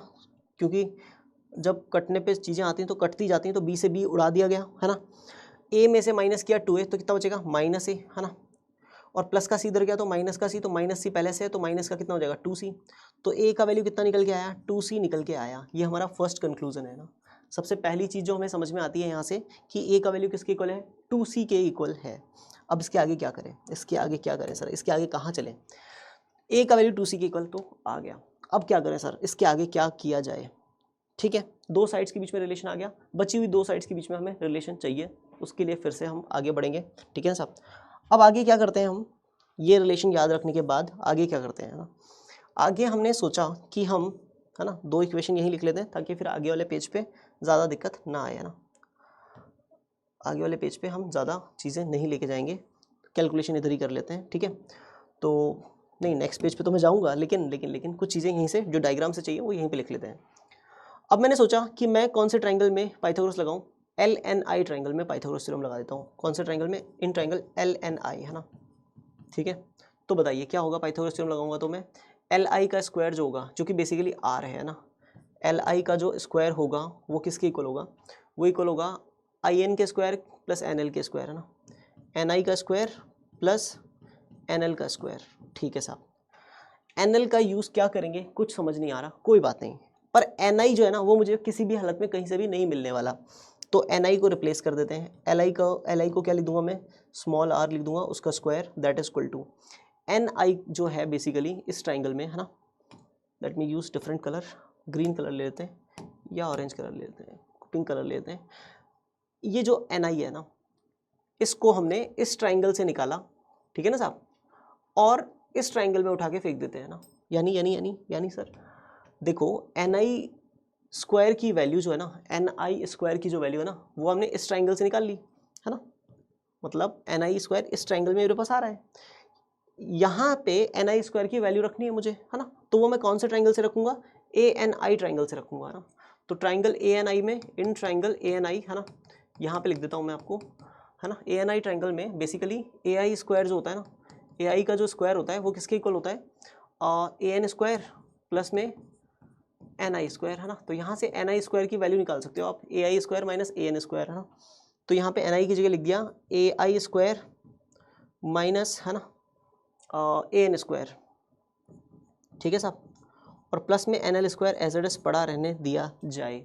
अच्छा जी, इसके बाद क्या करें सर, इसके बाद क्या करें है ना, आर स्क्वायर तो है ही है, आर स्क्वायर को इधर उठा के ले आओ, बाकी दोनों को उधर फेंक दो है ना, तो बाकी दोनों जब उधर जाएंगे है ना, बाकी दोनों जने उधर जाएंगे तो इधर हो जाएगा AN स्क्वायर है ना माइनस में NL square that is equal to है ना, AI क्या होता है भाई, AI क्या होता है, AI पहले से पता है आपको, R कोसेक A/2 है ना, तो AI की जगह पे R कोसेक A/2 लिखेंगे, उसका स्क्वायर करेंगे तो हो जाएगा R square cosec square A/2 है ना, ओके, और उसके अंदर ये आर स्क्वायर इधर आएगा तो क्या हो जाएगा, माइनस आर स्क्वायर हो जाएगा, क्या हो जाएगा, माइनस का आर स्क्वायर हो जाएगा। अब क्या करें, इन दोनों में से आर स्क्वायर कॉमन ले लेते हैं ना, आर स्क्वायर क्या ले लेते हैं, कॉमन ले लेते हैं इन दोनों में से, अगर इन दोनों में से आर स्क्वायर कॉमन लूंगा तो क्या बनेगा, कोसेक स्क्वायर A/2 माइनस 1 है ना, तो बन जाएगा कॉट स्क्वायर A/2 है ना, तो नेक्स्ट स्टेप में इधर बन गया आर कॉट A/2 का स्क्वायर, बहुत ही बढ़िया है ना, ठीक है, चीज़ें रिजॉल्व हो रही हैं। अब बचा मेरे पास में AN square minus NL square है ना, तो क्यों ना हमें जो स्टार्टिंग से पता है कि AK equals to KL equals to LM, इनको मान लेते हैं कि ये दोनों ये सब 2x के इक्वल है ना, AK भी 2x है, KL भी 2x है और LN भी क्या है 2x है ना, तो ये चीज़ 2x है, ये चीज़ भी 2x है और KL भी 2x है, लेकिन उसके दो बराबर हिस्से हो रहे हैं, तो ये भी x हो गया और ये भी x हो गया। अब बड़े आराम से आप देख सकते हो कि A से N तक कितना होगा, A से N तक 2x प्लस x कितना हो जाएगा, 3x, तो 3x का स्क्वायर कितना हो जाएगा, 9x स्क्वायर हो जाएगा साहब है ना, ओके, माइनस है ना, NL का स्क्वायर कितना हो जाएगा, NL है ना, NL कितना है, NL है x, तो उसका स्क्वायर हो जाएगा x स्क्वायर। अच्छा जी सर, तो 9x square minus x square करेंगे कितना बचेगा, 8x स्क्वायर बचेगा। नए पेज पे चलते हैं है ना, तो हमारे पास आया 8x square that is equal to है ना R कॉट A/2 का है ना स्क्वायर, बहुत ही बढ़िया ना, ठीक है। अब सोच लेते हैं, अगर मुझे x को वापस से रिप्लेस करना है, x को वापस से क्या करना है, रिप्लेस करना है, आप सोचिए कि मीडियन AM जो है ना, मीडियन AM वो किसके इक्वल है, मीडियन AM है किसके इक्वल, पूरा लेंथ किसके इक्वल है, 2x plus 2x plus 2x किसके इक्वल है, 6x के, तो x की वैल्यू कितनी आएगी, x की वैल्यू आ जाएगी AM अपॉन में 6 आ जाएगी है ना, तो x को रिप्लेस कर देता हूँ मैं AM अपॉन 6 से है ना, और क्या कर सकते हैं, R कॉट A/2 की वैल्यू कहीं से है हमारे पास, R कॉट A/2 की वैल्यू है मेरे पास में कितनी है, S माइनस A है, वो भी रख देते हैं, ठीक है ना साहब। तो मैंने क्या किया, 8 एज इट इज, ठीक है ना साहब, x की जगह पे वैल्यू रख दिया है ना, AM अपॉन में 6 और उसका क्या कर दिया, स्क्वायर कर दिया, that is equal to R cot A/2 की जगह पे मैंने लिख दिया कितना, S माइनस A, ठीक है ना साहब, उसका क्या कर दिया, स्क्वायर कर दिया, ठीक है साहब। अच्छा जी, अब क्या करें सर, इसके आगे एक्सपैंड करो, 8 एज इट इज रहेगा, AM square as it is रहेगा, 6 का स्क्वायर हो जाएगा 36, ठीक है ना साहब, इक्वल टू S की जगह पे रखा A plus B plus C है ना, अपॉन में कितना 2 और माइनस में कितना रखा A, ठीक है साहब, उसका स्क्वायर। और आपको पता है ना, आपको एक चीज़ अब पता है ना, आपको एक चीज़ बड़ी अच्छे से पता है कि ये वाला रिजल्ट है ना, ये वाला रिजल्ट यूज़ करना ही करना है ना, A की जगह कितना रखते जाना है, 2C रखते जाना है ना। तो आपने क्या किया कि 8 को कैंसिल किया, 36 है ना, पहले 8 4 2 8 4 9 तो ये 2/9 यहाँ पे अवेलेबल है ना, ए एम स्क्वायर के लिए मैंने बड़ी सी जगह छोड़ दी है, दैट इज इक्वल टू, है ना, यहाँ पे एलसीएम लेंगे तो एलसीएम लेते ही क्या आएगा, 2 एलसीएम लिया आपने, है ना, 2 एलसीएम लिया तो कितना आएगा, ए प्लस बी प्लस सी माइनस 2 है ना, ए प्लस बी प्लस सी माइनस 2 है ना, तो हो जाएगा बी प्लस सी माइनस ए हो जाएगा, क्या हो जाएगा, बी प्लस सी माइनस ए बचेगा ना, उसका स्क्वायर, है ना। और ए एम क्या है साहब, ए एम क्या है, ए एम क्या है, ध्यान से सोचो, ध्यान से सोचो, ए एम क्या है, मीडियन है, ए एम क्या है, मीडियन है, मीडियन, अपोलिनियस थ्योरम याद होगी आपको, तो मीडियन की लेंथ हम तीनों साइड्स की, है ना, तीनों साइड्स की लेंथ की मेजरमेंट के हिसाब से मीडियन की लेंथ निकालने का हमारे पास फॉर्मूला होता है अपोलिनियस थ्योरम के हिसाब से। तो ए एम स्क्वायर कितना होगा, सोच के बताइए, ए एम स्क्वायर अगर आप सोचेंगे ना, मीडियन की लेंथ का स्क्वायर, है ना, तो ये लेंथ कितनी निकल के आएगी, सोचो सोचो सोचो सोचो सोचो, है ना। हम अगर इसको देखें तो ए एम स्क्वायर, है ना, 2 times A M square plus B C square upon 2 that is equal to होता था A B square plus A C square, है ना। बट हम क्या कर रहे हैं, है ना, हम साइड्स की टर्म्स में लिख रहे हैं ना, तो ये साइड है बी, ये साइड है सी, ठीक है, और ये सामने वाली साइड है ए, तो हो जाएगा बी स्क्वायर प्लस सी स्क्वायर ना, तो बेसिकली हो जाएगा 2b स्क्वायर प्लस में 2c स्क्वायर ना, क्योंकि बी सी स्क्वायर बाई 2 उधर जाके एलसीएम लेने के काम आएगा, है ना, तो 2 इधर आ जाएगा और माइनस में क्या बचेगा, ए स्क्वायर। अच्छा जी, और इनका 2 तो है ही है और इसका 2 और डिवाइड में आया तो बेसिकली 4, है ना, तो a M square equal to होता था 2b स्क्वायर प्लस 2c square minus a square upon में कितना 4 होता था, ठीक है। तो ये स्टेटमेंट हम वहाँ पर लिख देते हैं, ठीक है। क्या आएगा हमारे पास में, 2b स्क्वायर प्लस में 2c स्क्वायर, है ना, माइनस में ए स्क्वायर और अपॉन में कितना आ जाएगा 4 आ जाएगा साहब, है ना, ए एम स्क्वायर की जगह पे, है ना, लिख दिया हमने अपोलिनियस थ्योरम। अब हमारे पास जो भी है ना वो साइड्स हैं, जो भी है वो साइड्स है ना, और ए की जगह कितना लिखना है, 2c लिखना है ना, ठीक है साहब। तो क्या करेंगे, 2 से 4 को 2 टाइम्स कैंसिल कर दिया और दोनों साइड्स का 2 भी उड़ा दिया, ठीक है ना साहब। और यहाँ पे पॉन का 9 है उसको इधर फेंक देंगे हम, ठीक है ना साहब। तो यहाँ पे जो 2b स्क्वायर है वो एज इट इज रहेगा, है ना, 2c स्क्वायर है वो एज इट इज रहेगा, है ना। फिर ए की जगह पे जैसे ही 2c रखूंगा, ए की जगह 2c रखा उसका स्क्वायर किया तो कितना आ जाएगा, 4c स्क्वायर आ जाएगा, okay, that is equal to, है ना, b प्लस सी, है ना, माइनस ए की जगह क्या रख दूंगा 2c, है ना, उसका क्या हो जाएगा स्क्वायर। अच्छा जी, तो यहाँ पे बचेगा मेरे पास 2b स्क्वायर, है ना, और माइनस में कितना बचेगा 2c स्क्वायर, ठीक है। और अपॉन का 9 जो था ना वो इधर फेंकना था, पता नहीं कहाँ गया, यहाँ पे आएगा ना 9, ठीक है। और यहाँ पे b प्लस सी माइनस 2c, तो ये बचेगा b माइनस सी, क्या बचेगा b माइनस सी और उसका स्क्वायर, है ना, तो 9 टाइम्स b माइनस सी का स्क्वायर क्या हो जाएगा, b माइनस सी का स्क्वायर हो जाएगा, ठीक है। तो 2b square minus 2c square, ठीक है ना साहब, इक्वल टू b माइनस सी का होल स्क्वायर करूँगा क्या आएगा, b स्क्वायर प्लस सी स्क्वायर माइनस 2bc, 9 अंदर मल्टीप्लाई होगा तो हो जाएगा 9b स्क्वायर प्लस में 9c स्क्वायर माइनस में 18bc, ठीक है साहब। अच्छा जी, और क्या करेंगे, और क्या करेंगे साहब, और क्या करेंगे, है ना, तो सारी टर्म्स को एक तरफ ले लेते हैं ना, तो इन दोनों टर्म्स को इधर लेके आएंगे। कुछ गड़बड़ हुई है, हाँ गड़बड़ तो हुई है एक, कुछ गड़बड़ तो हुई है ना, एक गड़बड़ हुई है, ध्यान से समझे, है ना। गड़बड़ कहाँ थी, जैसे ही मैंने यहाँ से 2 से 2 कैंसिल किया ना, बेसिकली यहाँ पे 2 का स्क्वायर था ना, क्या था यहाँ पे 2 का स्क्वायर, है ना, तो 2 का स्क्वायर था, तो कैंसिल करने से गड़बड़ हो गई, यहाँ पे एक 2 आ जाना चाहिए ना, यहाँ पे एक 2 आ जाएगा, क्योंकि जब भी इसका स्क्वायर करेंगे तो नीचे वाले 2 का भी स्क्वायर होगा तो 4 बनेगा वो ना, तो 4 से 4 कैंसिल होगा तो भी 2 बच जाएगा, ठीक है ना साहब।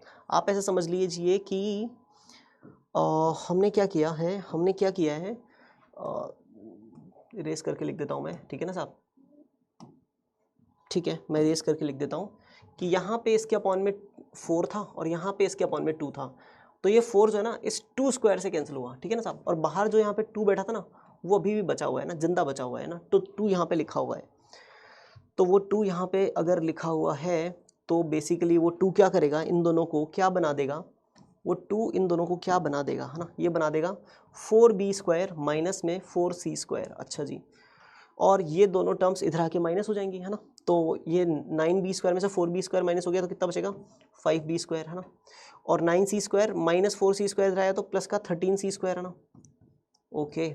और माइनस में जो 18bc था वो एज इट इज बीच में रहेगा ही रहेगा, ठीक है ना साहब, और दैट इज इक्वल टू कितना हो गया 0।